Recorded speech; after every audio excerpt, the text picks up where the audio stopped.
Hi guys and welcome back to the channel Deepak Yadav Education. Welcome to the Daily Hindu News and Editorial Analysis of 8th of September 2023. तो guys आज है तारीख 8 सितंबर 2023 और है Friday. देखेंगे आज के द हिंदू कंप्लीट न्यूज़पेपर को एनालाइज करेंगे। बट लेक्चर में आगे बढ़ने से पहले अगर आप लोगों को इस लेक्चर का पीडीएफ चाहिए तो क्या करना है, सबसे पहले डाउनलोड करना है टेलीग्राम, देन उसके बाद जाके सर्च बॉक्स में टाइप करना Deepak Yadav education UPSC. As you can see guys आप लोगों को ये वाला चैनल मिल जाएगा, इस पर क्लिक करना और जाकर इस चैनल को ज्वाइन कर लेना। ज्वाइन करने से फ़ायदा क्या होगा, यहाँ पर डेली बेसिस पर लेक्चर का पीडीएफ मिल जाता है, डेली करंट अफेयर के वीडियो का पीडीएफ मिल जाता है और डेली बेसिस पर बहुत सारे डिजिटल नोट्स मिल जाते हैं। नाउ बढ़ते हैं आगे बढ़ने से पहले हमेशा की तरह हम लोग अपने लेक्चर को एक मैप के क्वेश्चन के साथ स्टार्ट करेंगे। तो आज आप सभी लोगों को मैप में जाकर देखना है सूडान को, बहुत ही ज़्यादा न्यूज़ में है ये, इसको बहुत अच्छे से मैप में देखना है। देन उसके बाद आकर नीचे कमेंट सेक्शन में टाइप करना, जिससे कि आप लोग इसको लंबे समय तक याद रख पाओगे। साथ ही साथ एक क्वेश्चन सॉल्व करेंगे जो कि यूपीएससी प्रीवियस ईयर साल 2016 के प्रीलिम्स में पूछा गया था। डेली बेसिस पर हम लोग यहाँ पर एक प्रीवियस ईयर क्वेश्चन को भी सॉल्व करते हैं। क्वेश्चन क्या बोलता है, एक टर्म है रीजनल कॉम्प्रहेंसिव इकोनॉमिक पार्टनरशिप, जिसको हम RCEP के नाम से भी जानते हैं। ये अक्सर न्यूज़ में देखने को मिलता है। तो ये कौन से ग्रुप ऑफ कंट्रीज़ के कॉन्टेक्स्ट में यूज़ किया जाता है, आपने ये बताना है। नीचे ऑप्शन दिए गए हैं। Option number A G20 group, option number B ASEAN यानी Association of South East Asian Nations, या फिर SCO यानी कि शंघाई कोऑपरेशन ऑर्गेनाइजेशन, या फिर सार्क यानी कि south Asian association for regional cooperation. तो इसका सही आंसर सभी को नीचे कमेंट सेक्शन में देना है। एटलीस्ट सभी को इसमें पार्टिसिपेट करना है, जैसे मैं आप लोगों से डेली बेसिस पर बोलता हूं। बाय द वे इसका जो करेक्ट आंसर है वो मैंने आपको टेलीग्राम पर प्रोवाइड करवा दिया है, वहां से भी आप इसको चेकआउट कर सकते हो। और अगर वहां पर आंसर नहीं मिलता है तो भी कोई परेशान होने की ज़रूरत नहीं है। वीडियो के लास्ट में इसके करेक्ट आंसर का डिस्कशन हम लोग करेंगे। तो चलो शुभारंभ करते हैं और चलते हैं सबसे पहले थंबनेल वाले इंपॉर्टेंट आर्टिकल की तरफ। अब शायद दोस्तों आप लोगों ने इस आर्टिकल के बारे में पढ़ा होगा, नहीं पढ़ा है तो मैं आज आपको इसके बारे में बताऊंगा। पिछले कई दिनों से 4-5 दिनों से एक टॉपिक लगातार डिस्कस हो रहा है। जैसे आप देख पाओगे ढेर सारे जो न्यूज़ आर्टिकल्स है वो भी पब्लिश हुए हैं, इवन इंडियन एक्सप्रेस ने भी इसको कवर किया हुआ है। दुनिया का पहला पोर्टेबल हॉस्पिटल भारत ने बना लिया है। पोर्टेबल यानी इसको इधर से उधर ले जाया जा सकता है। और इस पोर्टेबल हॉस्पिटल के अंदर में बहुत सारी फैसिलिटीज़ हैं जो हमारे नॉर्मल हॉस्पिटल के अंदर में होती हैं। इस वजह से इस पोर्टेबल हॉस्पिटल को मिनी हॉस्पिटल का नाम भी दिया जा रहा है।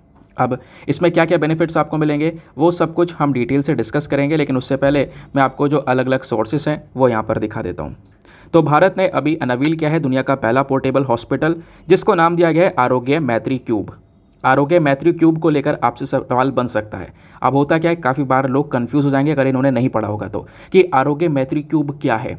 नीचे ऑप्शन में आपको पूछ लिया जाएगा, ये कुछ ऑप्शंस दे दिए जाएंगे।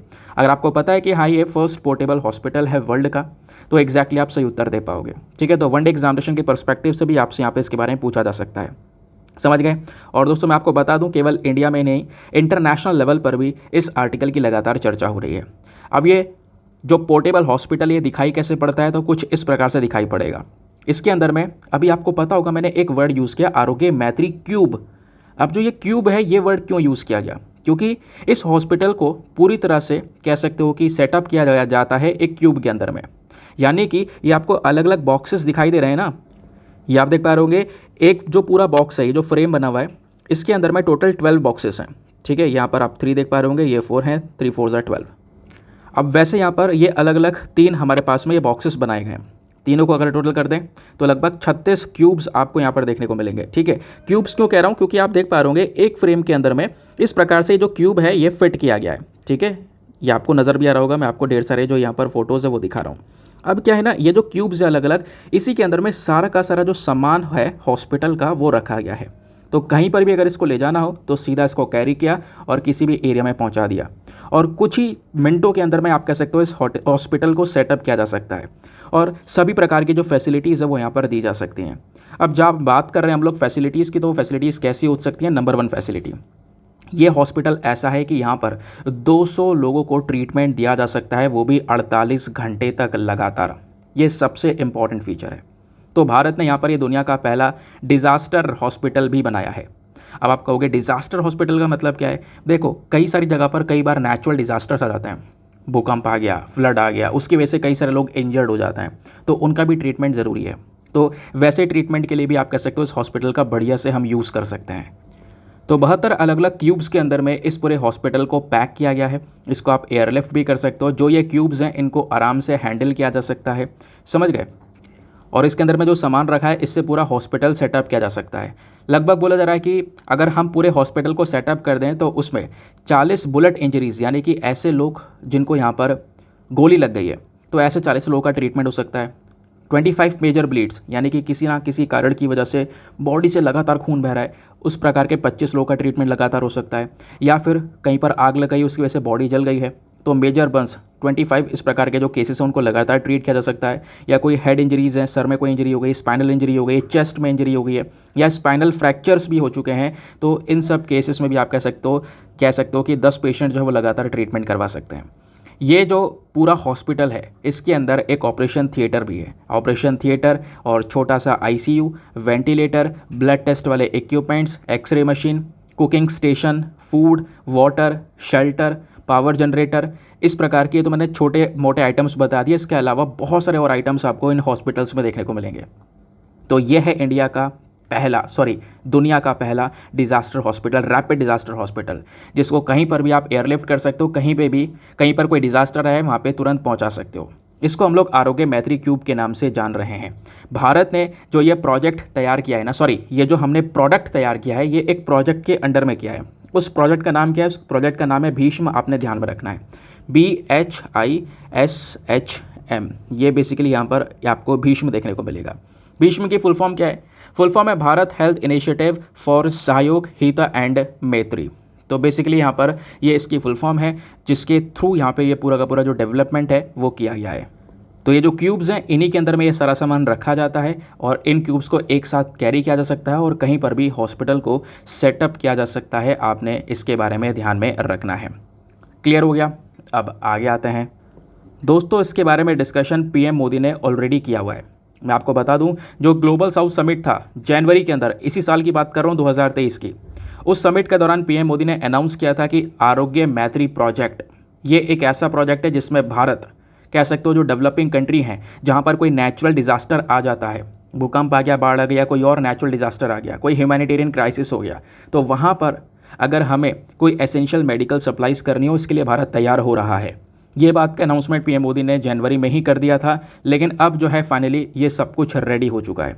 और इतना ही नहीं, आपको पता होना चाहिए कि अगस्त के महीने में अभी एक मेडटेक एक्सपो चला था गुजरात के गांधीनगर में, और उस दौरान यानी G20 हेल्थ मिनिस्ट्री की मीटिंग हुई थी ना, पता होगा G20 हेल्थ मिनिस्टर्स की एक मीटिंग चल रही थी।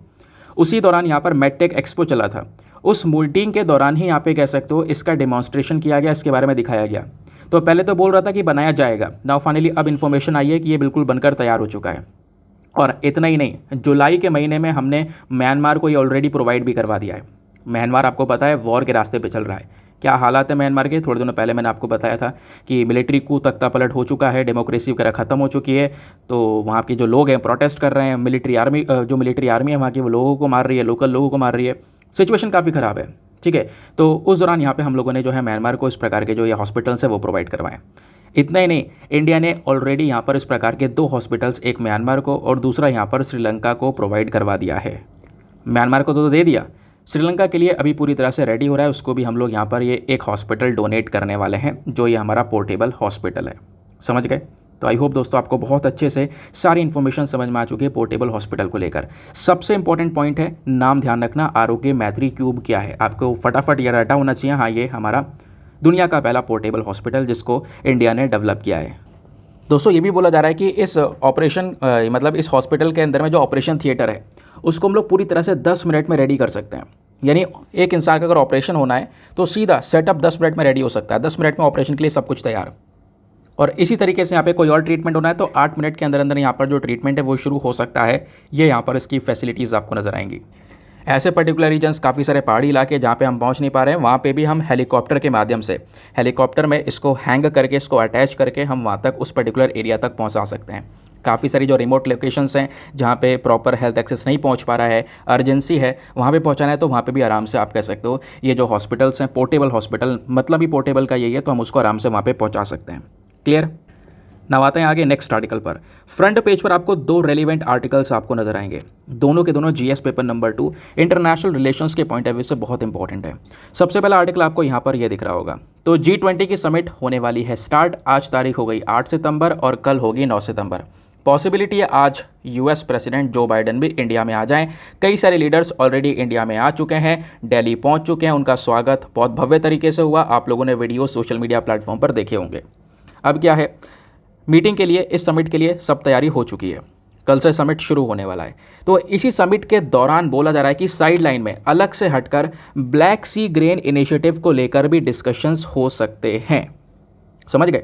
तो फ्राइडे में हमारे ये सारे लीडर्स इकट्ठे हो रहे हैं, कल मीटिंग शुरू होगी। मीटिंग के अलावा हटकर यहाँ पे ब्लैक सी ग्रेन इनिशिएटिव के ऊपर फोकस किया जा सकता है, क्योंकि यहाँ पे रशिया को रिप्रेजेंट कर रहे हैं वहाँ के जो फॉरेन अफेयर मिनिस्टर हैं सर्गी लैवरोव। वो सर्गी लैवरोव आए हुए हैं इंडिया में। उसके अलावा आप देख पाओगे कह सकते हो टर्की के प्रेसिडेंट हैं रेसेप एर्दोगन, वो भी आपको देखने को मिलेंगे। तो मेन तो इन्हीं का रोल है, क्योंकि ये जो इनिशिएटिव है ना ब्लैक सी ग्रीन इनिशिएटिव, अगर आपने पढ़ा है पहले तो आपको पता होगा टर्की का बहुत बड़ा रोल है। टर्की ने एक बिचौलिया का काम किया। टर्की ने मिडिल मैन का काम करके रशिया और यूक्रेन के बीच में एक समझौता बैठाया, और वो समझौता ये था कि रशिया और यूक्रेन से सही सलामत जो अनाज है, गेहूं चावल है, वो यहाँ पर सीधा इंटरनेशनल मार्केट में पहुँच सके सही सलामत। और वो पहुँचेगा कैसे? समुद्र के रास्ते से। और क्या हो रहा है, इन दोनों के बीच में हो रही है वॉर, जंग चल रही है। अब वॉर के बीच में जो भी जहाज़ है एक दूसरे के जहाज़ों को भी उड़ा रहे हैं, ये खूब अटैक किया है। तो फोकस यही था कि जब जहाज़ ये अनाज लेकर निकलेगा तो रशिया यूक्रेन के जहाज़ के ऊपर अटैक ना करे। अब आप कहोगे ये अनाज लेकर ही यही कंट्रीज़ ही क्यों निकलेंगी? क्योंकि ये दोनों कंट्रीज़ का एक मेजर रोल है अनाज के मामले में। चाहे आप लोग यहाँ पे वीट प्रोडक्शन के मामले में बात कर लो, जब बात आती है गेहूं के उत्पादन के मामले में, तो दोनों कंट्रीज़ बहुत ज़्यादा बड़े लेवल पर बैठी हुई हैं, बहुत बड़ा प्रोडक्शन यहाँ पे करती हैं। लेकिन पिछले कुछ समय पर वो प्रोडक्शन भी डाउन हो चुका है। अब डाउन हो गया तो इससे सीधा सीधा इंटरनेशनल मार्केट के ऊपर असर दिखना शुरू हो चुका है। इंटरनेशनल लेवल पर वीट के प्राइसेस बढ़ रहे हैं, क्योंकि डिमांड तो उतनी है, सप्लाई कम हो रही है। सप्लायर में एक मेजर सप्लायर रशिया यूक्रेन भी है, यूक्रेन और बड़ा सप्लायर है। अब क्या हुआ, सप्लाई को मेंटेन करना है और ये गेहूं निकालना है यहाँ से, और निकालने के लिए यहाँ पर क्या करना पड़ेगा, इनके बीच में डील करवानी पड़ेगी, अदरवाइज़ कोई जहाज़ निकल नहीं पाएगा। जहाज़ निकलेगा तो सीधा उस पर अटैक होगा। तो वही प्रॉब्लम्स को सेटल करने के लिए एक बार डिस्कशंस ऑलरेडी हो चुका था। एक बार ये जो इनिशिएटिव है इसको अपना चुका है ये रशिया यूक्रेन, यानी रशिया शांत बैठा था। उस दौरान यहाँ पे मैं आपको बता दूँ, यहाँ पिछले कुछ महीने से लगातार ये डील चल रही थी, लगातार गेहूं इंटरनेशनल मार्केट में पहुँच रहा था। लेकिन इस बार जुलाई का महीना जो ख़त्म हुआ है, इस जुलाई के महीने में ये डील एक्सपायर हो चुकी है, समाप्त हो चुकी है कि भाई इतना ही टाइम पीरियड था, इसके आगे हम इस डील को फॉलो नहीं करेंगे, अब अटैक कर सकते हैं हम। अब क्या हुआ, टर्की वापस से कोशिश कर रहा है कि हम रशिया से कह सकें इस डील को आगे एक्सटेंड कर दो, आगे के लिए बढ़ा दो, प्लीज़ थोड़ा समय और दो, और गेहूं निकालना है, इंटरनेशनल मार्केट में पहुंचाना है, आप प्लीज़ अटैक मत करना। तो अब रशिया यहाँ पे मानने को तैयार नहीं है। रशिया इसको रिफ्यूज़ कर रहा है, कह रहा है कि मैं इस डील को अब नहीं मानूंगा, इसमें मेरा कोई फ़ायदा नहीं है, मेरे और लॉस आपको देखने को मिलेंगे। तो उसी पर्सपेक्टिव से बोला जा रहा है कि भाई G20 समिट में सभी लोग होंगे, अच्छा मौका है कि भाई समिट चलेगा, साइडलाइन में बैठा के यहाँ पर ये जो इनिशिएटिव है ब्लैक सी ग्रेन डील का, उसके ऊपर बात की जा सकती है, रशिया को मनाया जा सकता है। इससे क्या होगा, एक मामला ये भी सुलझ जाएगा, उलझ कह रहा हूँ, उलझा हुआ तो है ही अभी भी। क्लियर हो गया दोस्तों? तो बस ख्याल यहाँ पे ये एक मेन पॉइंट था। बस ये डील इसलिए करनी है ताकि रशिया कोई भी बॉम्ब अटैक ना करे यूक्रेन के जहाज़ के ऊपर, इसके बंदरगाह के ऊपर, जब यहाँ से अनाज निकल रहा हो। तो देखते हैं फिलहाल अभी क्या होता है। अभी तो खैर बातचीत हुई है कि यहाँ डिस्कशंस हो सकते हैं, लेकिन वो थोड़ा टाइम ही बताएगा। ये अभी यहाँ पे कल मीटिंग शुरू होने दो, उसके बाद ही पता चलेगा। अब क्योंकि यहाँ पे इसके बारे में आपसे एग्जामिनेशन में कुछ ना कुछ पूछा जा सकता है, लगातार ये न्यूज़ में बना हुआ है, मेंस प्रीलिम्स कहीं पर भी पूछा जा सकता है, तो इस डील के बारे में आपने पता होना चाहिए। ठीक है, इस डील के बारे में सारी इन्फॉर्मेशन मैंने आपको यहाँ पे प्रोवाइड करवा दी है। पहले तो हम लोग ब्लैक सी के बारे में जानेंगे, क्योंकि ये ब्लैक सी इंपॉर्टेंट है दोस्तों। कई सारे एग्जामिनेशन में ऑलरेडी ब्लैक सी को लेकर ये सवाल पूछा जा चुका है। यहाँ पर आप लोग ये ब्लैक सी को देख पा रहे होंगे, इसके आसपास कई सारी कंट्रीज़ जो कि इसके साथ में बाउंड्रीज़ को शेयर करती हैं। फॉर एग्जाम्पल यहाँ पर रशिया है, यूक्रेन है, रोमानिया है, बल्गेरिया है, टर्की है, जॉर्जिया है। समझ गए?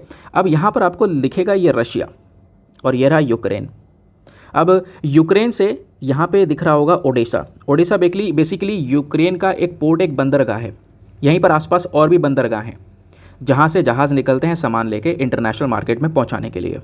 अब क्या हो रहा है, यूक्रेन के जहाज़ अगर यहाँ से निकलते हैं ना, तो फिर क्या हो रहा है, वैसे तो यहाँ पे आप देख पाओगे ये जो पर्टिकुलर रीजन है जिसको हम लोग यहाँ पे क्रीमिया के नाम से जानते हैं, इसको तो रशिया ऑलरेडी कब्जा चुका है।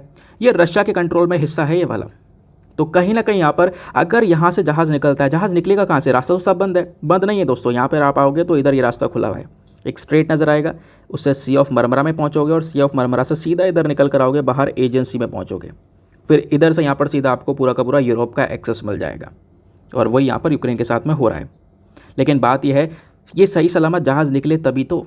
हो सकता है जब जहाज़ निकल रहा हो तो यहाँ से सीधा अटैक हो जाए इस जहाज़ के ऊपर में, इससे नुकसान भी होगा यूक्रेन का भी, और इंटरनेशनल लेवल पर भी नहीं पहुँच पाएगा वो गेहूँ या वो जो ग्रेन्स हैं जो हम अनाज निकालना चाह रहे हैं।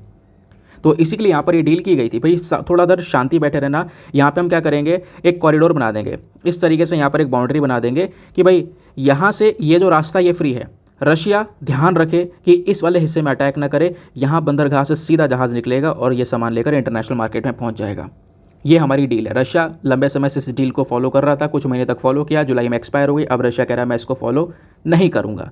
तो टर्की यहाँ पर बिचौलिया का काम कर रहा है, दोनों के बीच में ये डील को सेटअप करवाने का काम कर रहा है। समझ गए दोस्तों? तो ये आपने थोड़ा सा ब्लैक सी के बारे में जान लिया। ब्लैक सी ग्रेन डील क्या है ये भी आप समझ चुके हो। यूक्रेन इसलिए इंपॉर्टेंट है क्योंकि यूक्रेन दुनिया में अनाज के मामले में, फॉर एग्जांपल जो हमारा मक्का है, गेहूं है, इसके एक्सपोर्टर में सबसे बड़े वाले एक्सपोर्टर की कैटेगरी में यूक्रेन आता है। रशिया भी आपको उसी कैटेगरी में देखने को मिल जाता है। कई सारी कंट्रीज़ ना यूक्रेन के ऊपर डिपेंडेंट हैं। लेकिन क्वेश्चन यहाँ पर यह है कि तो यार रशिया गलत कर रहा है, रशिया को यहाँ पर कहीं ना कहीं जो है मान लेनी चाहिए बात, ऐसा भी आप सोचोगे क्योंकि यार इंटरनेशनल लेवल पर बात है। जो गरीब कंट्रीज़ हैं, पुअर कंट्रीज़ हैं, वहाँ तक अनाज पहुँचेगा, लोगों को एक तरीके से फूड सिक्योरिटी मिलेगी। तो इसमें यहाँ पर रशिया गलत कर रहा है। अब देखो रशिया यहाँ पर क्यों नहीं इस डील को रिन्यू कर रहा, रशिया ने क्या क्या अपने यहाँ पर रीजंस दिए हैं उसको समझो कि रशिया क्यों कह रहा है कि मैं इस डील को आगे नहीं बढ़ाऊंगा। रशिया ने क्लेम किया है कि जो प्रॉमिस करे गए थे डील में वो प्रॉमिस फुलफिल नहीं किए जा रहे हैं। भले ही यहाँ पर यूक्रेन ये एक्सपोर्ट कर रहा हो, अनाज को एक्सपोर्ट करते करते पैसा भी कमा रहा है, लेकिन ये हमने सोचा था कि लो इनकम कंट्रीज़ के पास में पहुँचेगा, फूड सिक्योरिटी से मेंटेन होगी, लेकिन ऐसा कुछ भी नहीं है। कोई फूड सिक्योरिटी मेंटेन नहीं हो रही है। यूक्रेन सीधा ये जो अनाज है वो यूरोप को ही बेच रहा है, यूरोप से और पैसा यहाँ पर जनरेट कर रहा है। रशिया ने ये बोला कि जब बात हुई थी तो ये हुई थी जो लो इनकम कंट्रीज़ है वहाँ तक हमें पहुँचाना है, फूड सिक्योरिटी को मेंटेन करना है, इससे दुनिया में हलचल मच रहा है, भुखमरी बढ़ रही है। लेकिन रशिया ने मेंशन किया कि इस ग्रेन डील में ऐसा कुछ नहीं है। यहाँ पर इस ग्रेन डील के अंदर में यूक्रेन लंबे समय से जो हाई इनकम कंट्रीज़ है, ऑलरेडी वहाँ पर कह सकते हो लोगों की इनकम बहुत हाई है, सब कुछ बढ़िया है, वहाँ पे ये गेहूँ प्रोवाइड करवा रहा है, वहाँ पे आप कह सकते हो ये सारा का सारा अनाज पहुँच रहा है। ठीक है, जबकि यूनाइटेड नेशन ने भी ये बोला था कि गरीब देशों की इससे मदद मिलेगी, लेकिन ऐसा रियलिटी में नहीं हो रहा है, ये यहाँ पे नज़र आया। इस वजह से रशिया ने बोला हम फॉलो करेंगे ही नहीं। हमने तो ये सोचा था कि आप पुअर कंट्रीज़ को सपोर्ट करोगे, लेकिन ऐसा नहीं हो रहा। अब केवल यूक्रेन ही एक्सपोर्ट नहीं करता है, रशिया भी एक्सपोर्ट करता है। अब प्राइमरी डेस्टिनेशंस कौन कौन से दोस्तों वो समझते हैं। सबसे पहली चीज़, जो रशिया से गेहूँ निकलता है वो कहाँ कहाँ पे जाता है? Middle east, north Africa, central Asia, Egypt, Iran, Algeria, ये कंट्रीज़ परचेस करती हैं। यूक्रेन को सबसे बड़ा मार्केट मिला हुआ है। आप कह सकते हो यूक्रेन का मार्केट अभी धीरे धीरे शिफ्ट हो रहा है। एशिया, नॉर्थ अफ्रीका से सीधा यहाँ पर यूरोप जा रहा है। यूरोप के अंदर में क्योंकि आसान है आप कह सकते हो ये पहुँचाना, क्योंकि बराबर में यूरोप है, यूक्रेन के पीछे यूरोप है, तो वहाँ पे आराम से वो जहाज़ पहुँचाना आसान है। तो उस तरीके से वो काम कर रहा है, वहाँ पे पहुँचा के वहाँ से पैसा जनरेट कर रहा है और अपनी जो कमाई है वो दबा कर रहा है। तो ये बेसिकली यहाँ पे पूरा का पूरा सिनेरियो आपको ब्लैक सी ग्रेन इनिशिएटिव के आसपास का नज़र आएगा। क्लियर हो गया? तो आर्टिकल इंपॉर्टेंट है, लेकिन आर्टिकल के पीछे का जो डेटा है जो आपने स्क्रीन पर नीचे की साइड में देखा वो उससे कहीं गुना ज़्यादा इंपॉर्टेंट है। आगे आते हैं नेक्स्ट आर्टिकल पर। ना दोस्तों, आगे बढ़ने से पहले एक इंपॉर्टेंट इन्फॉर्मेशन है। अगर आप लोग पेड ग्रुप्स को ज्वाइन करना चाहते हो तो आपके पास में बढ़िया चांसेस को ज्वाइन करने का। आप कह सकते हो उस ग्रुप के अंदर में डेली बेसिस पे आपको करंट नोट्स PDF वगैरह प्रोवाइड करवाए जाते हैं। फॉर एग्जाम्पल, जैसे अभी हमने एक आर्टिकल डिस्कस किया ब्लैक सी ग्रेन इनिशिएटिव वाला, उसके पीछे का मैंने आपको बैकग्राउंड डेटा दिया। अब आप नोट्स बनाने बैठोगे तो घंटा भर लगा दोगे, 1 घंटे में आपने वीडियो को कवर करना है। नोट्स बनाने बैठोगे तो 3 घंटे में आपका पूरा मामला समाप्त होगा। स्टैटिक का पढ़ोगे वो सारी परेशानी। तो उसका एक अच्छा सोल्यूशन है कि आपको प्रिंटेबल फॉर्म में, जिसका प्रिंट आउट भी निकाल सकते हो, ऐसा PDF दिया जाता है। प्रिंट आउट ना निकलवाना चाहो तो आप सीधा उसको डाउनलोड करके स्टोर भी कर सकते हो। डाउनलोड भी ना करना चाहो कि भाई यहाँ पे स्टोरेज का इशू है, तो उस ग्रुप में वो PDFs पड़ी रहेंगी हमेशा हमेशा के लिए। आप वहाँ से भी सीधा उस PDF को डाउनलोड कर सकते हो जिस भी तारीख का आपको चाहिए। यहाँ से डाउनलोड करके पढ़ लिया, आराम से वहाँ पर आपका डाउनलोडेड पड़ा रहेगा। ठीक है, तो इस ग्रुप में आपको प्रिंटेबल फॉर्म में वो जो बैकग्राउंड डेटा है उसका PDF दिया जाता है, और वो PDF हिंदी और इंग्लिश दोनों भाषाओं में। और दोस्तों यहाँ पे आपको ध्यान में रखना है कि इसको ज्वाइन करने का जो अमाउंट है ना वो बहुत ही कम है। बहुत ही कम कितना है? 499 for the life time access. आप इतना आराम से खर्च कर देते होंगे, लेकिन यहाँ पर इसी को सोच समझ के बहुत ही ज़्यादा अफोर्डेबल अमाउंट रखा गया है। केवल 499 रुपये में आप लाइफ टाइम के लिए एक्सेस ले सकते हो। केवल आपने इतना इन्वेस्टमेंट करना है, उसके बेसिस पर आपको ग्रुप ज्वाइन करवाया जाएगा। ग्रुप में जो भी बेनिफिट्स मिलेंगे सब कुछ आप अवेल कर सकते हो। आगे आपने कोई भी 6 महीने बाद, 1 साल बाद कोई पेमेंट करने की ज़रूरत नहीं है। और उस ग्रुप को ज्वाइन करने का जो तरीका है वो इससे भी ज़्यादा आसान है। व्हाट्सएप पर एक नंबर आपको दिया गया है 8534873368। इस नंबर के व्हाट्सएप पर मैसेज करना कि मुझे ग्रुप ज्वाइन करना है। वहाँ से आपको रिप्लाई आएगा, आपको बताया जाएगा पेमेंट का प्रोसेस क्या है। आप उस प्रोसेस को फुलफ़िल करना, या फिर उससे पहले आपको एक डेमो वीडियो का लिंक भी मिलेगा। उसमें आप अच्छे से पूरा डेमो वीडियो देख सकते हो। अपने आप को सेटिस्फाई करने के बाद में आप वो इन्वेस्टमेंट करना, जिससे यहाँ पर आपको लगे कि हाँ मैं सही जगह पर पैसा लगा रहा हूँ। समझ गए? आगे आते हैं। बाकी दोस्तों एक बात जो मैं हमेशा बोलता हूँ, मेक श्योर करना वीडियो पे लाइक का बटन ज़रूर प्रेस कर देना। छोटा सा टारगेट है यार हमारा 5000 प्लस लाइक्स का, प्लीज़ आप उसको पहुँचा दिया करो। साथ ही साथ में मेरे साथ में इंस्टाग्राम पे जुड़ सकते हो। इंस्टाग्राम पे जाना, सर्च बॉक्स में लिखना दीपक यादव एजुकेशन, मेरा प्रोफाइल मिलेगा जहाँ पे 13,000 से ज़्यादा लोग ऑलरेडी जुड़ चुके हैं। आप भी मेरे साथ में पर्सनली जुड़ सकते हो। Now next article again GS paper number 2 international relations के पॉइंट ऑफ व्यू से रेलिवेंट है। अफ्रीकन यूनियन ज्वाइन कर सकता है G20 को, ऐसा यहाँ पे बोला जा रहा है। भाई अगेन पूरा न्यूज़पेपर G20 से भरा पड़ा है। आज से 3-4 दिन तक यार ऐसे ही रहने वाला है अखबार, ठीक है, कोई बात नहीं है तो डिस्कस करना ही है, ऑब्वियस सी बात है। अब बात यहाँ पर यह है कि G20 की जब मीटिंग चलेगी तो आपको पता है कि G20 में भाई कौन कौन है। G20 में 19 तो देश हैं, प्लस एक हमारा यूरोपियन यूनियन है जिसके अंदर ऑलरेडी 27 कंट्रीज़ हैं, ठीक है। 19 देश हैं, एक यूरोपियन यूनियन, ये मिलाकर G20 बनता है। ये ग्रुप ऑफ 20 कंट्रीज़ नहीं है। आपसे पूछा जाएगा क्या इसमें 20 देश हैं? नहीं, 19 देश हैं, एक पूरा यूरोपियन यूनियन है, और उस यूरोपियन यूनियन में 27 कंट्रीज़ आती हैं। लेकिन बात ये की जा रही है, पॉसिबिलिटी है कि अब इसमें अफ्रीकन यूनियन को भी ऐड कर दिया जाए। अफ्रीकन यूनियन भी जुड़ सकता है, यानी कि ये जो G20 है जल्द से जल्द G21 भी बन सकता है। अब ये अफ्रीकन यूनियन क्या है, तो इसमें जो अफ्रीकन कॉन्टिनेंट है उसकी कंट्रीज़, कितनी कंट्रीज़? 55 कंट्रीज़, 55 कंट्रीज़ आती हैं अफ्रीकन यूनियन में। वो कंट्रीज़ भी इसमें ऐड हो सकती हैं। तो पॉसिबिलिटी है कि अभी जो डिस्कशंस होंगे उसमें G20 को G21 बना दिया जाए। इसको लेकर ऑलरेडी सारे जो ड्राफ्ट्स है वो रेडी हो चुके हैं। देखते हैं अप्रूवल मिलता है या नहीं मिलता है। वैसे रशिया और चाइना का सपोर्ट मिल चुका है कि ये जो इंडिया का मूव है ये सही है, क्योंकि अफ्रीका को रिप्रेजेंटेशन इंटरनेशनल ग्रुप्स में बहुत कम ही मिलता है। तो हम चाहते हैं, क्योंकि इंडिया क्या करता है, इंडिया का देखो एक पर्टिकुलर रोल है वसुधैव कुटुंबकम, हम लोग लेकर चल रहे हैं कि पूरी जो दुनिया है वो एक परिवार है। और स्पेशली आप देख पाओगे जो हमारी साउथ ग्लोबल है, यानी ग्लोबल साउथ की हम लोग बात कर रहे हैं, तो ग्लोबल साउथ को भी हमें आगे बढ़ाना है, क्योंकि ग्लोबल साउथ कहीं ना कहीं पिछले कुछ सालों में पीछे रह चुका है। उनको बढ़िया रिप्रेजेंटेशन नहीं मिला। उस ग्लोबल साउथ के अंदर में बहुत सारी लेस डेवलपिंग कंट्रीज़ भी हैं और अफ्रीकन कंट्रीज़ कई सारी हैं। तो पूरे अफ्रीकन यूनियन को भी एक रिप्रेजेंटेशन मिलना चाहिए, उनको भी यहाँ पर G20 ग्रुप में आने का दर्जा मिलना चाहिए। ऐड कर देंगे तो इससे G20 से वो G21 बन जाएगा। खैर अभी ये केवल प्रेडिक्शंस हैं, सपोर्ट मिल रहा है कंट्रीज़ का, लेकिन देखते हैं ये कंफर्म हो पाता है या नहीं हो पाता है। समझ गए? तो थोड़ा वेट करना पड़ेगा, उसके बाद हमें पता चलेगा। लेकिन अब क्या पढ़ें फिर एग्जाम के लिए? एग्जाम के लिए आपको डिटेल से पढ़ना होगा यहाँ पर अफ्रीकन यूनियन की। अफ्रीकन यूनियन एग्जैक्टली है क्या, ये एग्जाम के लिए वेरी वेरी इंपॉर्टेंट है, ध्यान रखना। क्योंकि पिछले कुछ महीनों में दोस्तों मैं 4-5 बार कवर करवा चुका हूँ, लगातार ये बार बार न्यूज़ में आ रहा है। पहली चीज़, अफ्रीकन यूनियन में कितने देश हैं? टोटल 55 देश हैं। ये आपसे वनडे एग्जामिनेशन में पूछा जा सकता है, लेकिन यूपीएससी पर्सपेक्टिव से आपने काफ़ी डिटेलिंग्स को कवर करना होगा। देखो बात है 1963 की। 1963 में जो ऑर्गेनाइजेशन ऑफ अफ्रीकन यूनिटी है इसको फाउंड किया गया था, जो अफ्रीका के अलग अलग कंट्रीज़ हैं उनके थ्रू। और ये जो ऑर्गेनाइजेशन है इसका मेन मकसद ये था कि भाई जो अफ्रीकन कंट्रीज़ हैं, क्योंकि अफ्रीकन जो पूरा कॉन्टिनेंट है दोस्तों, इस पूरे कॉन्टिनेंट के अंदर में 55 कंट्रीज़ हैं, और वो कंट्रीज़ आपस में कहीं ना कहीं इंटरकनेक्शंस को प्रमोट कर सकें, आपस में अपने रिलेशंस को और ज़्यादा मजबूत कर सकें। ये हमारा पर्सपेक्टिव है और ये अफ्रीकन यूनियन का भी ये मेजर गोल है। फिर 1980 के अंदर में जो लेगोस प्लान ऑफ एक्शन है इसको अडॉप्ट किया गया ऑर्गेनाइजेशन ऑफ अफ्रीकन यूनिटी के थ्रू। ऑर्गेनाइजेशन ऑफ अफ्रीकन यूनिटी समझ रहे हो, जिसको 1963 में बनाया गया था। इसने कुछ नए नए प्लान्स को इंप्लीमेंट करना स्टार्ट किया। इसका मेन मकसद यह था कि अफ्रीका का जो निर्भरता है वेस्टर्न कंट्रीज़ के ऊपर उसको कम किया जा सके। और वो कम कैसे होगा? जब अफ्रीकन कंट्रीज़ आपस में खुद के व्यापार को इम्प्रूव करेंगी, आपस में खुद के जो रिलेशंस है उसको यहाँ पर बढ़ाकर रखेंगी। और इसी पर्सपेक्टिव से साल 2002 के अंदर में जो ऑर्गेनाइजेशन ऑफ अफ्रीकन यूनिटी है, ये कह सकते हो इसको हटाकर एक नई बॉडी बनती है अफ्रीकन यूनियन। और अफ्रीकन यूनियन आज के समय पर इसी गोल को लेकर आगे चल रही है, जिसका मेन मकसद है इस पूरे महाद्वीप का जो संबंध है उसको मजबूत करके चलना। ये कंट्रीज़ आपस में अपने रिलेशंस को मेंटेन करके चलें। एक कॉन्टिनेंट बहुत मजबूत हो सकता है जब इनके रिलेशंस आपस में मजबूत रहेंगे। क्वेश्चन यहाँ पर यह है कि भाई 2002 में आया था ये, 2002 में अफ्रीकन यूनियन तैयार हो चुका, आज आ गया है 2023। तो पिछले 20 सालों में कुछ अचीव किया है या नहीं किया है, ये भी तो पता होना चाहिए ना कि सक्सेस हुआ है या नहीं हुआ अफ्रीकन यूनियन का जो ये पूरा का पूरा कॉन्सेप्ट है।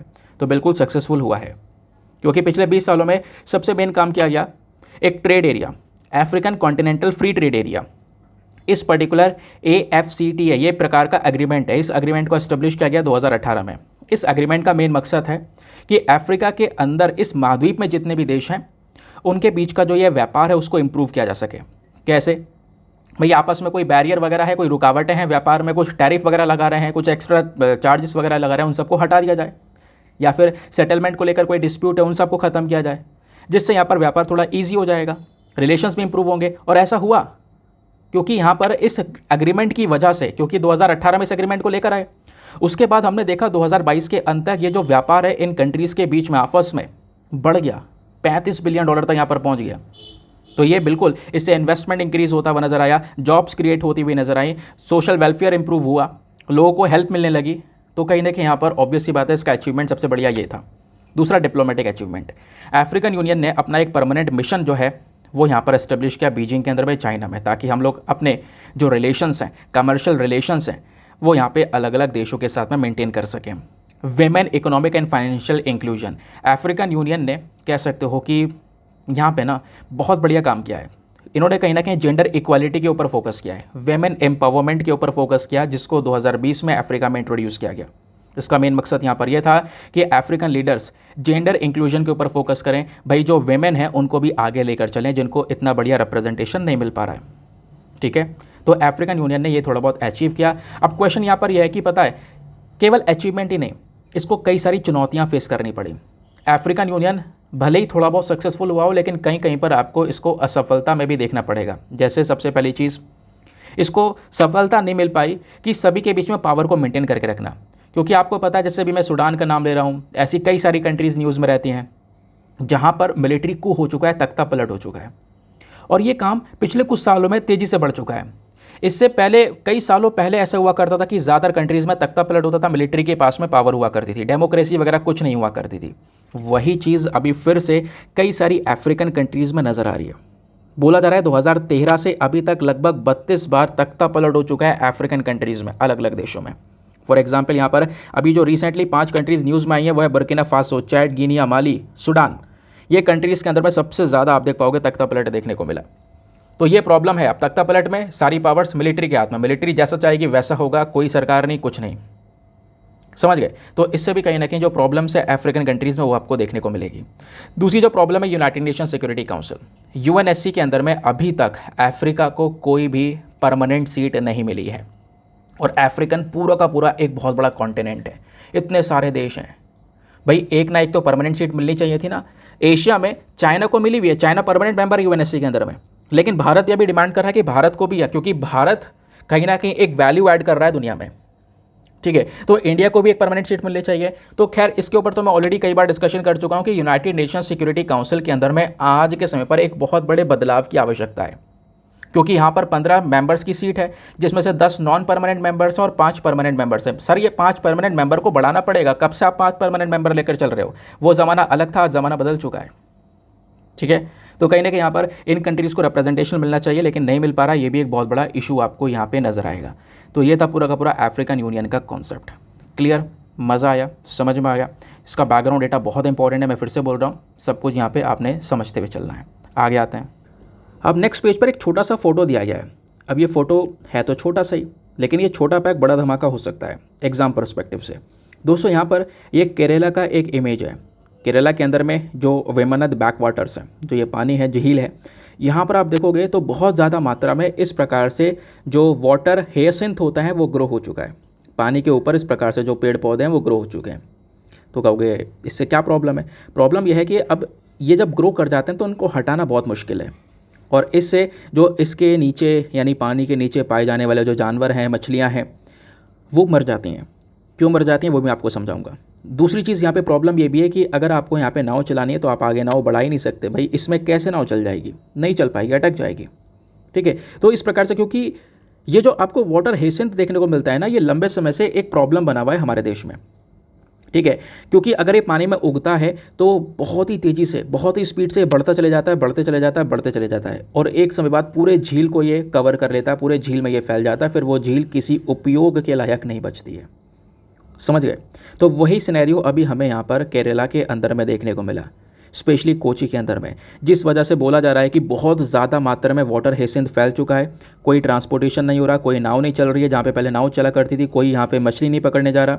इससे यहाँ पे बीमारियाँ मच्छरों की वजह से, क्योंकि ये मच्छरों के लिए एक बहुत बड़ा घर है, तो मच्छरों से बहुत सारी बीमारियाँ और पैदा हो रही हैं। तो दोस्तों ये यहाँ पर प्रॉब्लम्स हमें नजर आई। तो इसमें करना क्या है, कुछ पढ़ना है? हाँ बिल्कुल पढ़ना है। वाटर हेसिंथ हमारे लिए इंपॉर्टेंट है, बहुत ध्यान से चीज़ों को सुनना, कई बार ये न्यूज़ में रह चुका है। वाटर हेसिंथ को हम लोग साइंटिफिकली, इसका जो साइंटिफिक नेम है वो है एकॉर्निया क्रैसिपस मार्ट। ये एक एक्वेटिक वीड है, पानी में उगने वाला पौधा, ठीक है। और ये हमारे स्पेशली साउथ एशिया में देखने को मिलता है, स्पेशली इंडिया के अंदर भी आपको ये ग्रो होता हुआ नजर आएगा। मैं आपको बता दूं, क्या ये इंडिया में खुद की स्पीशी है, भारत की अंदर पाई जाने वाली स्पीशी है? नहीं, ये भारत में कभी नहीं पाई जाती। इसको अंग्रेज़ों के समय पर, जो ब्रिटिश कॉलोनियल रूल था उस समय पर, कह सकते हो एक ऑर्नामेंटल एक्वेटिक प्लांट बोलकर साउथ अमेरिका से लाया गया भारत में, और भारत के अंदर तब लगाया गया, और तब से ये जो प्लांट है ये बहुत तेज़ी से ग्रो कर रहा है हमारे झीलों में। और जो ये प्लांट है जब ये ग्रो करता है ना, तो बैंगनी कलर का, पर्पल कलर का एक खूबसूरत सा फ्लावर भी इससे निकल कर आता है। एक फूल बहुत अच्छा सा यहाँ पर देखने को मिलता है। लेकिन उस फूल पर यहाँ पे मोहित ना हो, क्योंकि इससे बहुत सारे इश्यूज़, बहुत सारी प्रॉब्लम्स यहाँ पर देखने को मिलेंगी। अब क्या प्रॉब्लम्स देखने को मिलेंगी कि देखो, देखने में तो सिंपल है यार, तैर रहा है, एक एक्वेटिक प्लांट है, क्या दिक्कत है। लेकिन यहाँ पर ये ना हमारे फ्रेश वाटर के लिए ख़तरनाक है, क्योंकि यहाँ पे ये जो प्लांट है ये सनलाइट को चोक कर देता है, सनलाइट को रोक देता है। अब सनलाइट को रोक देगा, ऑक्सीजन को रोक देगा, तो पानी के नीचे जो मछलियाँ प्रेजेंट हैं उनका क्या होगा? उनको यहाँ पे कोई ऑक्सीजन प्रॉपर नहीं मिल पाएगा। इसकी वजह से यहाँ पर वो सारी जो एनिमल्स हैं वो यहाँ पर ख़त्म होने स्टार्ट हो जाते हैं। समझ गए। अब उसके बाद दोस्तों यहाँ पे बोला जा रहा है कि जो ये प्लांट है ये सनलाइट को कट कर देता है, ऑक्सीजन के लेवल को कम कर देता है, और इससे कहीं ना कहीं यहाँ पर ये बिल्कुल हमारे कमर्शियल यूज़ के लिए अनफिट है, हम इसका कोई यूज़ भी नहीं कर सकते। और दूसरी चीज़, इसको हटाने के लिए बहुत बड़ी कॉस्ट लगती है। ऐसा हटाना आसान नहीं है जब ये पूरे झील में फैल जाता है। इसको हटाना बहुत मुश्किल है, इसमें बहुत सारी लेबर चाहिए, फिर लेबर के लिए खर्चा चाहिए, और समय से समय पर, क्योंकि एक बार हटा दिया ऐसा नहीं दोबारा नहीं आएगा, दोबारा फिर आएगा कुछ महीनों बाद। तो बार बार हटाना, लेबर को लगाना, तो इससे बहुत ज़्यादा ये एक्सपेंसिव मेथड बन जाता है। और वाटर हेसिंथ हमारे देश की एक सीरियस प्रॉब्लम के अंदर में आ चुका है। जो प्लांट प्रॉब्लम होती है उसकी सीरियस प्रॉब्लम वाली कैटेगरी में आ चुका है पिछले कुछ समय पर। लेकिन कहोगे कुछ तो फ़ायदा होगा यार, इसका कुछ तो होगा फ़ायदा। हाँ, इसका कुछ इंपॉर्टेंस भी है, लेकिन वो छोटा इंपॉर्टेंस है, इंपॉर्टेंस से ज़्यादा इसके नुकसान है। चलो इंपॉर्टेंस क्या है वो भी जान लेते हैं। ये जो प्लांट है इसको बायो फर्टिलाइज़र की तरह हम लोग यूज़ कर सकते हैं। हमारे एग्रीकल्चर प्रैक्टिस के अंदर में, खेती बाड़ी में बायो फर्टिलाइज़र की तरह यूज़ किया जा सकता है। यानी जो हम आज के समय पर केमिकल फर्टिलाइज़र यूज़ करते हैं ना, केमिकल वाले खाद, जिससे हमारे काफ़ी ज़्यादा नुकसान होता है, मिट्टी को भी नुकसान होता है, तो उसकी जगह हम लोग क्या कर सकते हैं, बायो फर्टिलाइज़र, इसका यूज़ बायो फर्टिलाइज़र में कर सकते हैं। और वो बायो फर्टिलाइज़र कोई ज़्यादा नुकसान पहुंचाएगा नहीं हमारे एनवायरनमेंट को, हमारे एग्रीकल्चर सेक्टर को। प्लस ये जो प्लांट है इसका एक और फ़ायदा है कि ये फाइटो रेमिडिएशन स्पीशी है। इसका मतलब क्या है? इसका मतलब यहाँ पर यह है, ये जो भी मतलब हमारे पानी के अंदर में जो भी हार्मफुल हैवी मेटल्स होते हैं, जो टॉक्सिक, जो गंदगी वाले मेटाबोलाइट्स होते हैं, उन सबको ये ट्रैप करता है, उन सबको रिमूव करने का काम करता है। लेकिन जब ऑक्सीजन ही काट देगा, सनलाइट काट देगा, तो उससे यहाँ पर जो हमारी नीचे पानी में रहने वाले जो एक्वेटिक एनिमल्स हैं उनको काफ़ी ज़्यादा परेशानी होनी स्टार्ट हो जाती है। समझ गए। तो इसके प्रॉब्लम्स भी हैं, इंपॉर्टेंस भी है, हर एक एस्पेक्ट पूरे पॉइंट ऑफ व्यू को खोल के समझ कर आपने पढ़ना है। आगे आते हैं अगले आर्टिकल पर। ना दोस्तों यहाँ पे दो इंपॉर्टेंट आर्टिकल्स नजर आएंगे हमारे एग्जाम पर्सपेक्टिव से। सबसे पहले यहाँ पर एक छोटा सा आर्टिकल है लेकिन एग्जाम के लिए इंपॉर्टेंट है, specially GS paper number 1 art and culture के पॉइंट ऑफ व्यू से। पोइला बैसाख जो है ना, ये वेस्ट बंगाल का फाउंडेशन डे होगा। ये बात यहाँ पर वेस्ट बंगाल की लेजिस्लेटिव असेंबली ने बोल दिया है। तो वेस्ट बंगाल की लेजिस्लेटिव असेंबली ने कल के दिन एक रेजोल्यूशन पास किया वहाँ की विधानसभा ने। और जो पोइला बैसाख है, पोइला बैसाख क्या है? बेसिकली बंगाली कैलेंडर जो होता है ना, बंगाली कैलेंडर का पहला दिन, यानी नव वर्ष, नया साल जो शुरू होता है उसका पहला दिन यहाँ पर बंगाली कैलेंडर में ये होता है पोइला बैसाख। पोइला बैसाख को हम लोग बांग्ला दिवस के नाम से और वेस्ट बंगाल फाउंडेशन डे के नाम से जानेंगे। ये बात कह सकते हो एक बिल के थ्रू, एक रेजोल्यूशन के थ्रू पास हो चुकी है। इस वजह से ये पोइला बैसाख न्यूज़ में है और फेस्टिवल्स को लेकर भी सवाल बनते हैं। आर्ट एंड कल्चर का आपका ये हिस्सा है। तो इसको हम लोग नव वर्ष भी बोल सकते हैं। तो नव वर्ष बेसिकली एक नया साल होता है वेस्ट बंगाल के अंदर में एज पर the Bengali calendar. Bengali calendar के अकॉर्डिंग बात की जा रही है। इसको हम लोग पहला बैसाख के नाम से भी जानते हैं, और जो कि कहीं ना कहीं कह सकते हो ये ट्रांसलेट करता है पहला बैसाखी को। यानी जो बंगाली कैलेंडर होता है लूनी सोलर कैलेंडर, उसमें जो कह सकते हो पहली बैसाखी होती है, तो उसके जो फर्स्ट डे है बेसिकली यहाँ पर उसको हम लोग पहला बैसाख की तरह देख रहे हैं। तो नव वर्ष का सेलिब्रेशन होता है और इसको हम लोग एज अ न्यू ईयर देख रहे हैं। प्लस जो बंगाल के लोग हैं, वेस्ट बंगाल के जितने भी लोग हैं वो सब साथ में आते हैं, इसका सेलिब्रेशन होता है। जैसे आप देख पाओगे यहाँ पर डांडिया वगैरह चल रहा है, तो ये सेलिब्रेशन हो रहा है। अपने तरीके से सेलिब्रेशन करते हैं, बहुत धूमधाम से सेलिब्रेशन होता है। और यहाँ पे जैसे बंगाल के अंदर में बाकी सारे फेस्टिवल्स का सेलिब्रेशन होता है उसी प्रकार से होता है। और ऐसा नहीं है कि ये फेस्टिवल केवल यहाँ पर एक कास्ट वाले या एक रिलीजन वाले लोग फॉलो करते हैं, नहीं, ये फेस्टिवल सभी लोगों के लिए, पूरे बंगाल में सभी रिलीजन सभी कास्ट यहाँ पे इसको सेलिब्रेट करती हैं। लेकिन बोला यह जाता है कि दुर्गा पूजा के बाद, क्योंकि दुर्गा पूजा भाई आपको पता होगा वेस्ट बंगाल की दुर्गा पूजा बहुत ही ज़्यादा शानदार, बहुत ही खूबसूरत पूजा होती है। इवन यहाँ पर विदेशों से लोग आते हैं वेस्ट बंगाल की दुर्गा पूजा को देखने के लिए। तो दुर्गा पूजा के बाद जो सेकंड मोस्ट हाइप फेस्टिवल है बंगाल के अंदर में वो यहाँ पर यही है, यानी पोइला बैसाख। ठीक है, स्पेशली यहाँ पर जो बंगालीज हैं, स्पेशली यहाँ पर जो ओरिजिनली हिंदू हैं, है ना, वो लोग यहाँ पर इस फेस्टिवल से ज़्यादा कनेक्ट कर पाते हैं, ऐसा भी यहाँ पर आर्टिकल में मेंशन किया जाता है। क्लियर हो गया? चलो आते हैं नेक्स्ट आर्टिकल पर। अगले आर्टिकल में बोला जा रहा है centre to stop sites from weaving dark patterns to mislead buyers.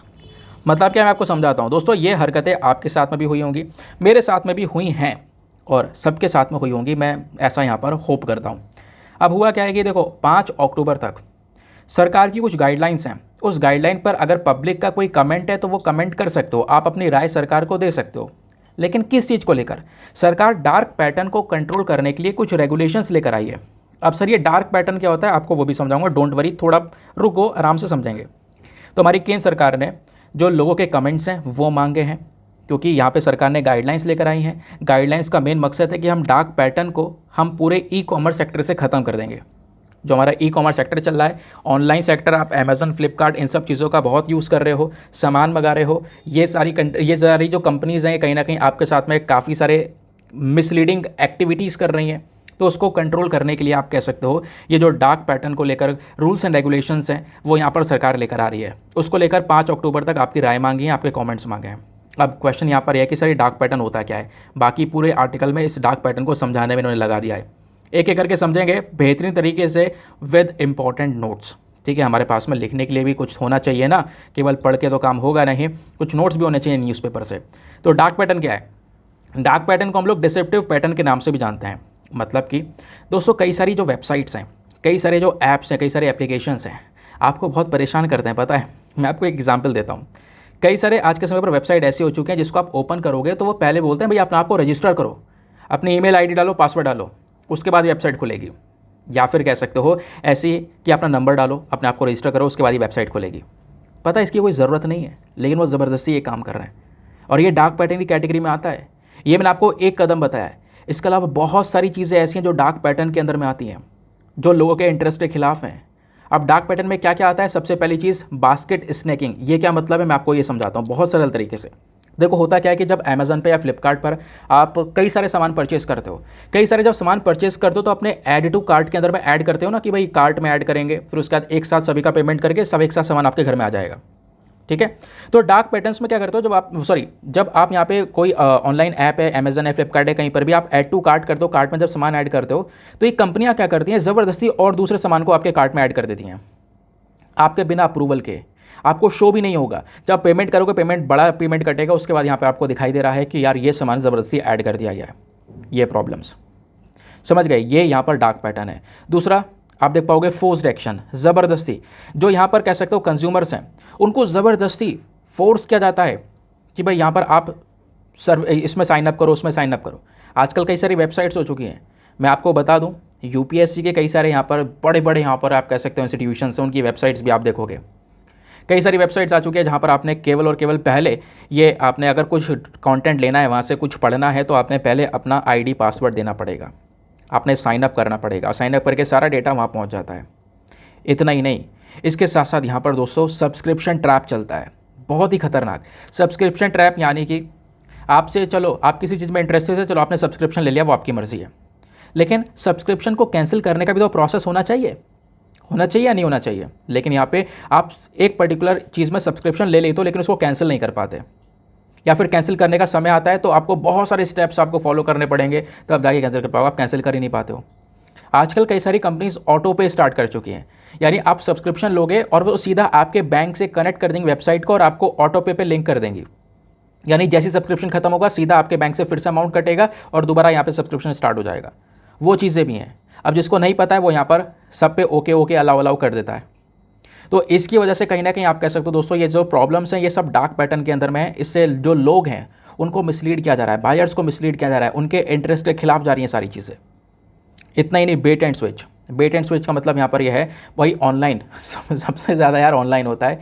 कई सारी चीज़ों पे ऐसी आ रही है ऑनलाइन। यहाँ पर ये होता है, आप अगर देखोगे प्रोडक्ट, आपने कपड़ा देखा है, कुछ भी देखा, भाई कितना ज़्यादा शानदार लग रहा है, किस तरीके से प्रेजेंट किया गया है, जब वो हकीकत में आता है तो एक 72 क्वालिटी का आता है। आपको लगता है यार कितने सस्ते में मिल रहा है, कितना बढ़िया सामान मिल रहा है ना, देखने में कितना अच्छा लग रहा है, लेकिन जब रियलिटी में जब आपके पास में आता है तो पता चलता है कि हाँ उसकी रियल क्वालिटी क्या है। वो भी यहाँ पर हमारे साथ में हो रहा है। एडवर्टाइजिंग एक बैड मैनर्स में दिखाना, फिर उसके बाद में यहाँ पर आता है हिडन कॉस्ट। कई बार ना आपको सामान जो है वो सस्ता दिखाई देगा, ठीक है, आप सामान सस्ता दिख रहा है, अरे ये भी सस्ता है वो भी सस्ता है। आप जब ऐड करते हो, ऐड करने के बाद में जब लास्ट में पेमेंट करते हो तो बाद में यहाँ पर वो कुछ कॉस्ट और ऐड हो जाती है जो कि स्टार्टिंग में आपसे छुपा दी गई थी, लेकिन वो परचेज़ करते वक्त यहाँ पर दिखाई पड़ी। तो अगेन ये भी क्या है, ये सब डार्क पैटर्न है। डिस्गाइज ऐड आपको देखने को मिलेंगे, ठीक है। यहाँ पर कई सारे एडवर्टीजमेंट ऐसे देखने को मिलेंगे जो कि आपको धोखा दे रहे होंगे। वो प्रॉब्लम्स सब की सब डार्क पैटर्न के अंदर में आती हैं। अब इसके कॉन्सिक्वेंसेस क्या हैं? बहुत बड़े कॉन्सिक्वेंसेस है। तो कहोगे आप इसमें हो क्या रहा है यार, एक पासवर्ड ही तो दिया आपने, मोबाइल नंबर ही तो दिया, क्या दिक्कत है? ये बहुत बड़ी दिक्कत है दोस्तों। आज का जो ज़माना है ना, ये डेटा बेस ज़माना है। यहाँ पे बहुत डेटा जनरेट होता है, दिन भर में बहुत सारा डेटा जनरेट होता है, और वो जो डेटा है उसको कहीं ना कहीं सिक्योर रखना आपकी जिम्मेदारी। आपका पर्सनल डेटा तो सिक्योर होना चाहिए, और इसके लिए आपको समझदार बनना पड़ेगा। आपका जो नंबर है, आपकी जो आईडी है, वो सारी जब ये आप इन कंपनीज़ को दे देते हो ना, तो ये कंपनीज़ क्या अपने पास में सुरक्षित रखती है? नहीं, चंद पैसों में बेच देती हैं, दूसरे लोगों को यहाँ पर बेच देंगी। और फिर वो जैसे कि आजकल आपने देखा होगा कई सारी कॉल्स आती हैं कंपनीज़ की साइड से, ये ले लो, वो ले लो, लोन ले लो, वो सब ले लो। उनके पास में नंबर आपके पास, आपका नंबर उनके पास में जा कहाँ से रहा है? ये बड़ी बड़ी कंपनियाँ देती हैं, उनसे पैसे लेती हैं, आपके नंबर बांट देती हैं, आपके नंबर दे देती हैं, तो आपका डेटा कॉम्प्रोमाइज़ होता है। और इससे कहीं ना कहीं बहुत सारे साइबर अटैक होने के चांसेस भी हैं, क्योंकि आज का ज़माना बहुत खतरनाक हो चुका है डिजिटाइजेशन वे में। तो इसमें आपका देखो, इसके अच्छे यूज़ भी हैं, लेकिन आपने क्या करना पड़ेगा, आपने थोड़ी समझदारी दिखानी पड़ेगी, अपने डेटा को प्रोटेक्शन वे में रखना पड़ेगा। आजकल मैं देखता हूँ सोशल मीडिया प्लेटफॉर्म पर लोग हर चीज़ शेयर करनी स्टार्ट कर देते हैं, छोटी मोटी चीज़ें भी, आज ये लिया वो लिया, घर में ये हो रहा है वो हो रहा है, ये सारी चीज़ें यहाँ पर शेयर हो रही हैं। वो दोस्तों बहुत खतरनाक चीज़ है। सोशल मीडिया प्लेटफॉर्म पर आप जितना इनएक्टिव रहोगे उतना अच्छा है, ठीक है। मैं देखता हूँ ना कई सारे लोग यहाँ पर डेली बेसिस पर यार ये है वो है ना, इस प्रकार से आपने नहीं रहना एक्टिव, वो आपको नुकसान पहुँचा सकता है आगे। क्योंकि आजकल जिस तरीके से जो प्रॉब्लम चली है साइबर अटैक को लेकर, उसको देखकर थोड़ी समझदारी दिखानी है। दुनिया क्या कर रही है उससे कोई मतलब नहीं है, आप क्या कर रहे हो वो आपके लिए मैटर करेगा। दुनिया जो कर रही है वो अपने लिए कर रही है, आप जो करोगे वो आप अपने लिए करोगे, ध्यान रखना, आपके लिए कोई नहीं करेगा। आपके पास में अगर सब कुछ होगा, आप खुश होगे, सब लोग आएंगे। अगर सब गया हाथ से तो कभी कोई नहीं आएगा।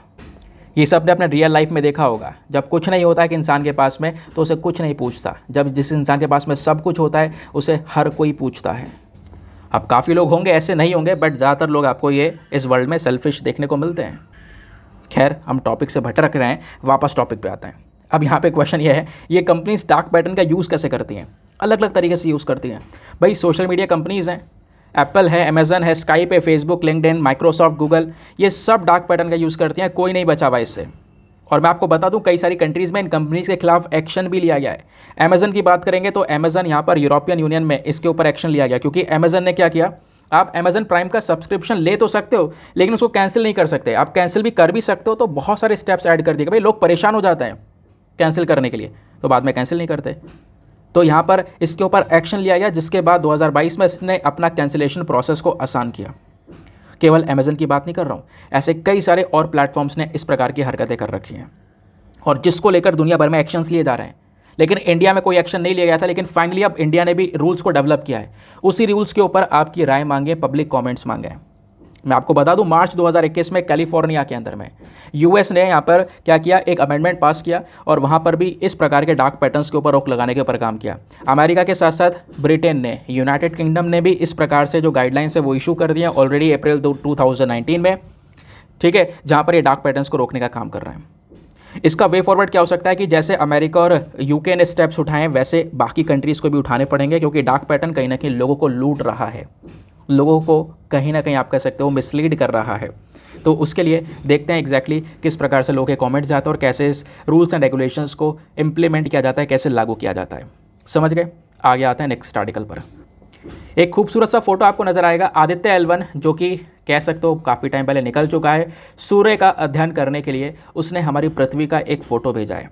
ये गोल सी पृथ्वी दोस्तों आपको दिख रही है, ठीक है, आधी गोल इधर, आधी गोल यहाँ पर इधर, तो पृथ्वी गोल है। इधर यहाँ पर आपको इधर देख पा रहा होगा चंद्रमा, ये मून।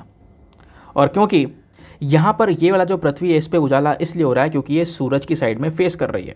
अब सूरज की जो रोशनी है इधर बहुत ज़्यादा पड़ रही है, इधर यहाँ पर स्कैटर्ड होकर इधर पर्टिकुलर रीजन्स तक पड़ रही है, पीछे रात हो रही है। अब ये वाला पोर्शन क्या होगा, घूमकर इधर पहुँच जाएगा, तो इधर सुबह हो जाएगी, इधर ये वाला पोर्शन घूम के इधर आ जाएगा, इधर रात हो जाएगी, ठीक है, समझ गए? तो अब क्या है, ये जो इमेज है पृथ्वी का, ये हमारे आदित्य L1 ने भेजा है। आदित्य L1 पॉइंट पर जाने की तैयारी कर रहा है, पृथ्वी से 15 मिलियन किलोमीटर दूरी पर जाने की तैयारी कर रहा है। काफ़ी सारा रास्ता वो तय कर चुका है, अभी ये L1 पॉइंट पर जाएगा और भी बढ़िया बढ़िया इमेजेस सन की, साथ ही साथ में हमारे पृथ्वी की भेजेगा। फिलहाल पृथ्वी की ये फ़ोटो आपको नज़र आएगी जिसके बारे में यहाँ पर इस आर्टिकल में मेंशन किया गया है। आगे आते हैं, नाउ आएंगे एडिटोरियल डिस्कशन पे। G20 समिट, गोलीबारों। नेक्स्ट आर्टिकल बहुत इंपॉर्टेंट, ये वाला एडिटोरियल बहुत इंपॉर्टेंट है। आज मतलब काफ़ी दिनों बाद द हिंदू में कुछ ऐसा एडिटोरियल आया जो कि बहुत ही ज़्यादा इंपॉर्टेंट, एग्जाम परस्पेक्टिव से स्पेशली बहुत इंपॉर्टेंट, टू द पॉइंट, कहीं पर इधर उधर की बात नहीं, कोई पॉलिटिक्स का गेम नहीं, केवल और केवल यहाँ पर कंटेंट, एग्जाम परस्पेक्टिव से और आपकी थिंकिंग कैपेबिलिटी के लिए और सोचने पर मजबूत करेगा। तो राइटर बहुत ज़्यादा अच्छा टॉपिक चूज़ कर चुके हैं, जिनका नाम है सुप्रकाश चंद्र रॉय। इन्होंने बात की है कि हमारे दुनिया भर में कई हज़ारों भाषाएँ, अलग अलग कल्चर्स हैं, अलग अलग ट्रेडिशन है, दुनिया भर में डाइवर्सिटी बहुत ज़्यादा है, लेकिन हमने देखा है कई जो लैंग्वेजेस है, कई भाषाएं वो समाप्त हो रही हैं, ख़त्म हो रही हैं, कई ट्रेडिशन समाप्त हो चुके हैं। जो डोमिनेंट लैंग्वेजेस हैं, बड़ी बड़ी लैंग्वेजेस हैं, वो छोटी लैंग्वेजेस को खाती चली जा रही हैं। तो वो यहाँ पर राइटर ने इसके बारे में समझाया, तो उसके लिए हमें क्या करना चाहिए वो भी यहाँ पर इन्होंने बहुत डिटेल्स एक्सप्लेन किया है। चलो फिर स्टार्ट करते हैं, समझने की कोशिश करते हैं। तो यहाँ पे हमारा राइटर जी जो हैं, क्योंकि बहुत ध्यान से सुनना, आज का जो हमारा मेंस का क्वेश्चन है वो इसी आर्टिकल के ऊपर बेस्ड है। ये बोलते हैं कि इंग्लिश एक कॉमन लैंग्वेज है इंडिया के अंदर में, ठीक है। इंग्लिश एक ऐसी भाषा है जो कि हम सभी को आपस में कनेक्ट करने का काम करती है। अब इंग्लिश इंडिया की कोई भाषा तो है नहीं, यह ब्रिटिशर्स की देन है। ब्रिटिशर्स ने यहाँ पर इंग्लिश को इंट्रोड्यूस किया इंडिया के अंदर में। अब कम्युनिकेशन जो हमारे इंग्लिश में हो रहे हैं, इससे शहरों में तो कोई ज़्यादा प्रॉब्लम होती नहीं है, हम लोग यहाँ पर आराम से कम्युनिकेट कर लेते हैं, क्या प्रॉब्लम है। लेकिन जो रिमोट एरियाज़ है, स्पेशली गांव वाले एरियाज़ और ज़्यादा यहाँ पर उससे बेकार एरियाज़ आपको देखने को मिलेंगे, वहाँ पर कहीं ना कहीं भाषा एक रुकावट बन जाती है लोगों के कम्युनिकेशन में। और इसके बाद यहाँ पर ये क्वेश्चन उठता है, why can not all people in the world speak in the same language. सबसे पहला क्वेश्चन यहाँ पर यही है कि क्यों ऐसा नहीं है कि पूरे दुनिया में एक ही भाषा होती। काश अगर पूरे दुनिया में एक ही भाषा होती, केवल पूरे दुनिया में सभी लोग दुनिया के एक ही भाषा से कनेक्ट होते, तो हमारा सबका मामला बहुत आसान हो गया होता, दुनिया बहुत मजबूत होती। ऐसा यहाँ पे बोला जा रहा है, ह्यूमन फोर्स काफ़ी मजबूत होता। इसको लेकर ना एक स्टोरी भी है जिसके बारे में राइटर ने थोड़ा सा यहाँ पर मेंशन किया है, मैं आपको थोड़ा सा इसके बारे में बताता हूँ। स्टोरी का नाम है biblical story of the tower of Behbal.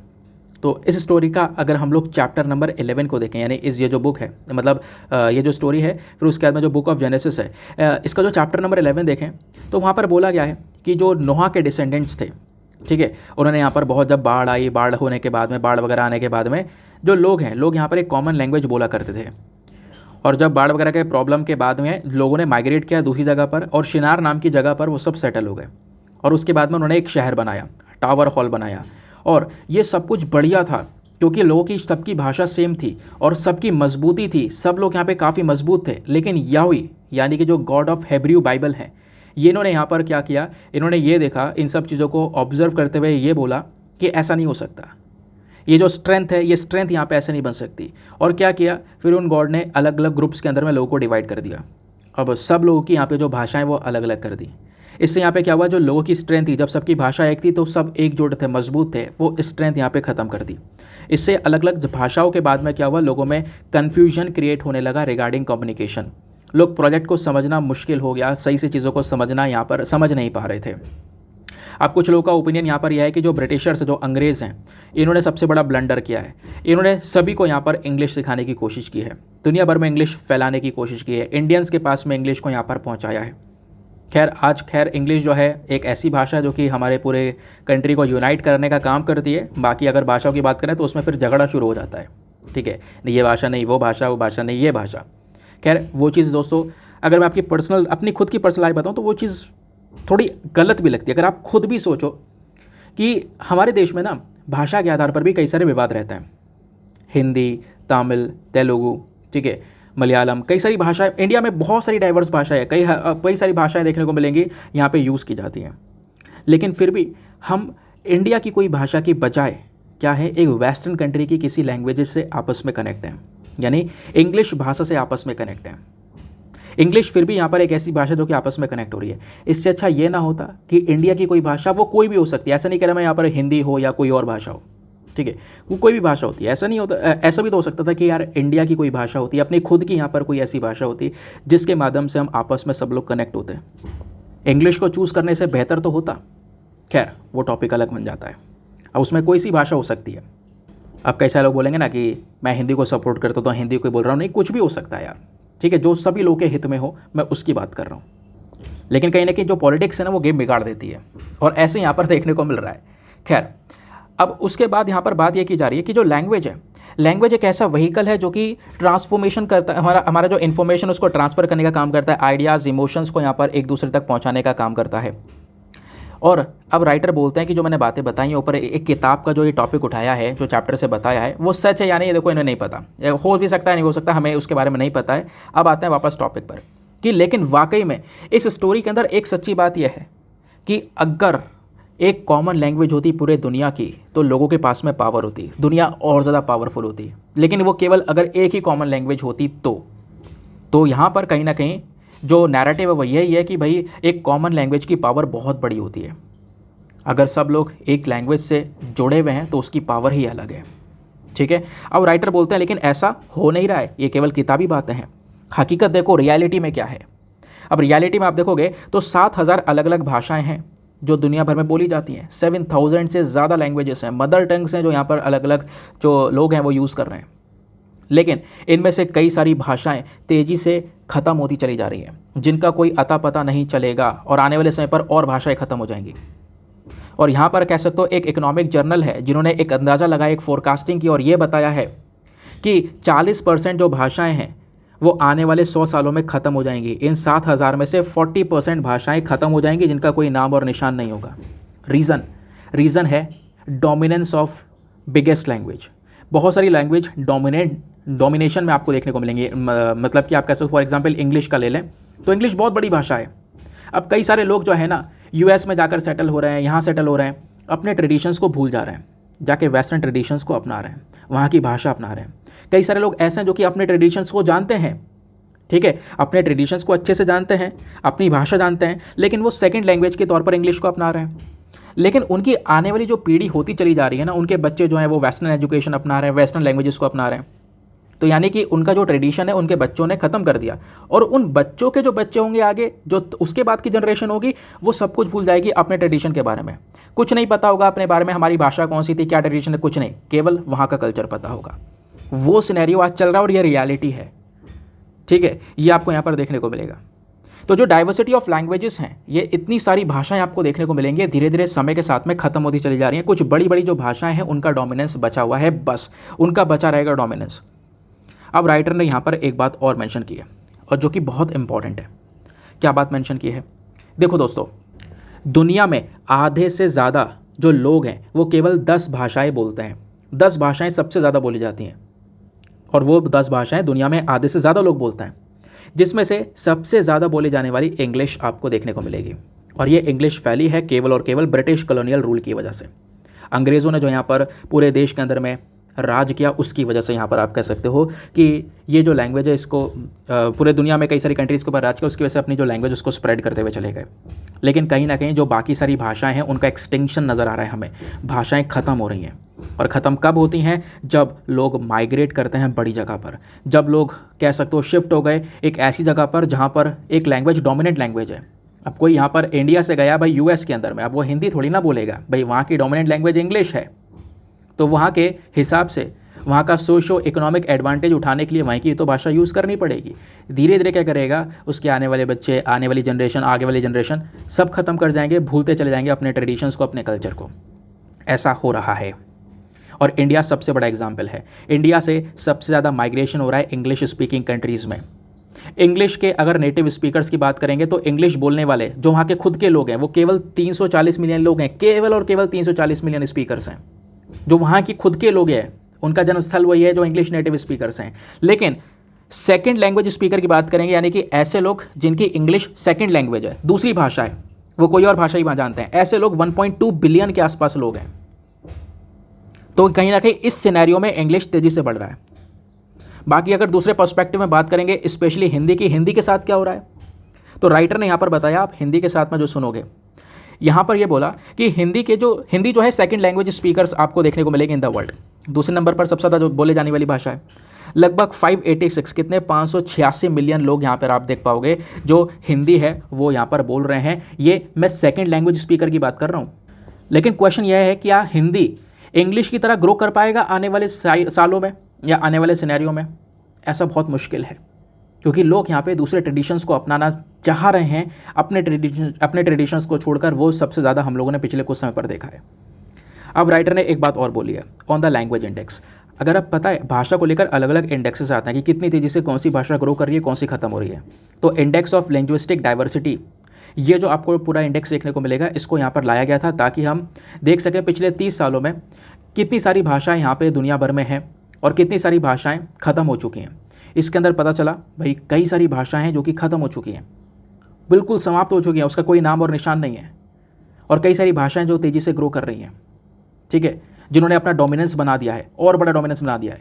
और बात करेंगे स्पेशली डाइवर्सिटी की, यानी कि कैसे एक कंट्री में कितनी सारी भाषाएं, तो उस मामले में सबसे नीचे आने वाला कंट्री है हैती, क्यूबा, समोआ।